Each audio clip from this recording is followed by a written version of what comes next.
बिस्मिल्लाहिर्रहमानिर्रहीम। मैं हूं आपका मेज़बान एहतशाम उल हक। आज मैं जिस टॉपिक पर बात करने जा रहा हूं वो है सकूत डाका। जैसा कि आप जानते हैं कि पाकिस्तान जो है 1971 को दो टुकड़े हुआ। उसकी वजह क्या बनी, वजूहात क्या बनी, इस पर मैं बात करूंगा। देखिए, सबसे पहले तो जो इशू बना, मेन इशू वो मैं बताना चाह रहा हूं कि 1948 को 21 मार्च का दिन था। कायद-ए-आज़म मोहम्मद अली जिन्ना साहब जाते हैं ढाका में और वहाँ पर एक बहुत बड़े कन्वेंशन से खिताब करते हैं और ख़िताब करने के दौरान यानी बीच में वो ये कहते हैं और उनको पता भी होता है कि यहाँ के जो लोग हैं वो चाहते हैं कि पाकिस्तान की कौमी ज़ुबान जो है वो उर्दू हो, बंगाली हो। बंगाली ये चाहते थे, लेकिन उन्होंने ये कहा कि पाकिस्तान की कौमी ज़ुबान जो है वो उर्दू होगी, इसके अलावा कोई भी पाकिस्तान की कौमी ज़ुबान नहीं होगी। अच्छा, ये जो फिर मसला था ये मज़ीद बढ़ा। वहाँ पर ही कुछ स्टूडेंट्स ने एहतजाज किया जो बाद में काफ़ी एक बड़े मसले का मरतकब ठहरा। अच्छा, अगर मैं बात करूं कि पाकिस्तान के दो टुकड़े होने में जो अहम किरदार था, वो एक तो एक बंगाली ज़ुबान के हवाले से भी था। फिर बाद में जो कायद-ए-आज़म मोहम्मद अली जिन्ना साहब तो फ़ौत हो गए थे। उसके बाद जब शेख मुजीबुर रहमान साहब ने क़यादत संभाली अवामी मुस्लिम लीग की, तो उसने 6 नुकात रखे। वो 6 नुकात क्या थे? वो ये थे कि पाकिस्तान में वफाकी जो हुकूमत है वो फ़ॉरेन पॉलिसी और डिफेंस जो है वो सँभाले। बाकी जितने भी यानी वो करेंसी भी अपनी सूबाई सतह पर रखना चाह रहे थे और इसके अलावा वो ट्रेड भी जो है वो खुद अपने थ्रू करना चाह रहे थे सूबाई सतह पर। तो ये जो चीज़ें थी जिसकी वजह से जो पाकिस्तान की हुकूमत थी वो नहीं चाह रही थी कि शेख मुजीबुर रहमान साहब के ये जो 6 नुकात हैं इन पर अमल किया जाए। अच्छा, मैं पीछे आता हूँ वापस कि ये जो मसला था ज़ुबान का, ये इसको किस तरह अरूज फिर हुआ। 1952 की बात है, 21 फरवरी का दिन था।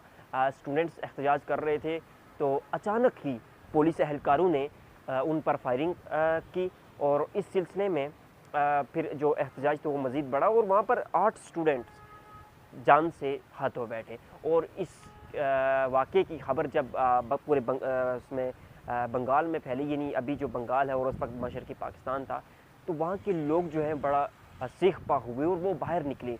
दूसरे दिन बहुत बड़ा एहतजाज किया गया।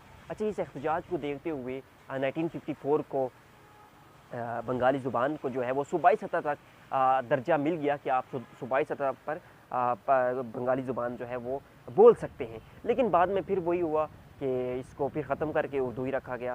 तो ये जो मसला था ये बढ़ता चला गया, बढ़ता चला गया। आखिर ये हुआ कि और फिर उससे पहले एक अगरतला साजिश भी हुई जिसका ज़िम्मेदार शेख मुजीबुर रहमान को ठहराया जाता है। वो अगरतला जाते हैं और वहाँ के जो रिप्रेजेंटेटिव हैं और इंडिया की एजेंसी के हवाले से भी कहा जाता है कि उनके दरमियान जो बातचीत हुई, मीटिंग हुई, उसमें ये कहा गया कि और उनकी एक तंजीम भी बनाई गई जिसका नाम था मुक्ति बाहिनी। मुक्ति बाहिनी तहरीक को इंडिया ने बहुत सपोर्ट किया, उनको ट्रेनिंग दी और फिर बंगाल में भी उनको ट्रेनिंग देते रहे और ये जो है फाइनेंशियल मदद भी फराहम करते रहे।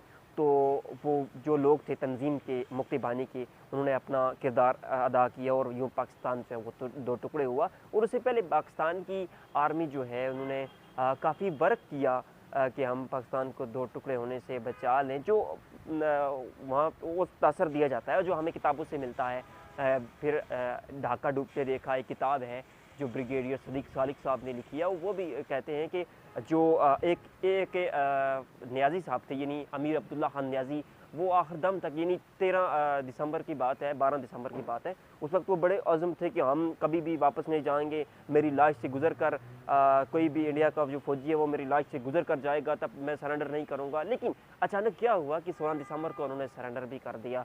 वो ये था कि उन्होंने जो पाकिस्तान आर्मी के जो चीफ ऑफ आर्मी स्टाफ थे उनको कहा, तो उन्होंने ये कहा कि आप सरेंडर ही कर दें क्योंकि हमारे पास इतनी फ़ौज नहीं है ताकि हम इंडिया की आर्मी के साथ मुकाबला कर सकें।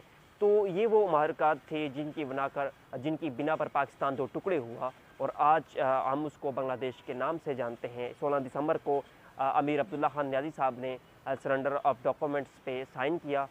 यूँ जगजीत सिंह अरोड़ा साहब वहाँ पर मौजूद थे और पाकिस्तान जो है वो दो टुकड़े हुआ। फिर शेख मुजीबुर रहमान साहब जो पाकिस्तान में कैद थे उनको रिहा किया गया और यहाँ से वो बरतानिया गए, बरतानिया से इंडिया और इंडिया से फिर जब बंगाल गए तो उन्होंने इल्ज़ाम ठहराया कि पाकिस्तान की आर्मी ने हमारे 30 लाख लोगों को कत्ल किया और बहुत सी ख़वातीन की इस्मत दरी की।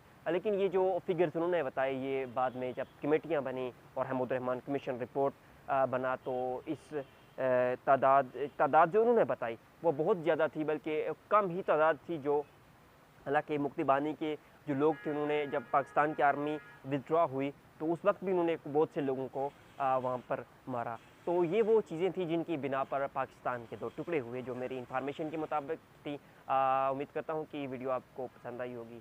अल्लाह ने